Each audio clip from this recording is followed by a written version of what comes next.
Assalomu alaykum qadrdon muxlis. Omonmisiz? Ro'ziqul Berdiyev mavsumni g'alaba bilan boshlash juda ham yoqimli.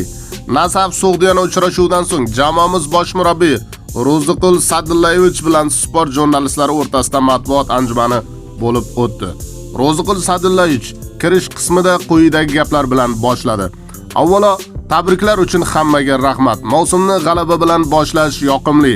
Ayrim vaziyatlarni aytmaganda raqib futbolchilariga darvozamiz tomon hujum qilishlariga imkon bermadik. Sug'diyan jamoasi to'p bilan o'ynashni yaxshi ko'radi. Shu bois ularni yaxshi o'rganib chiqib futbolchilarni to'psiz qoldirishga harakat qildik.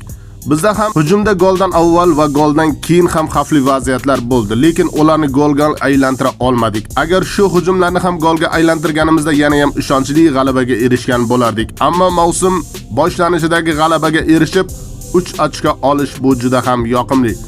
Jurnalistlar savoli: Ro'ziqul Sadillayevich, yangi kelgan futbolchilar haqida fikringizni bilsak. Bilasizmi, aslida jamoamizga kelib qo'shilgan futbolchilarning hammasi ham yangi kelib qo'shilgan deb aytib bo'lmaydi. Chunki Cheran, Ishmurodov, Nurullayev hamda Norchayev avval ham jamoamizda to'p tepishgan. Ularning imkoniyatlarini yaxshi bilamiz. Xibay va Vorobiyni esa mavsum davomida kuzatamiz. Jamoamizga ularning foydasi tegadi degan umiddamiz.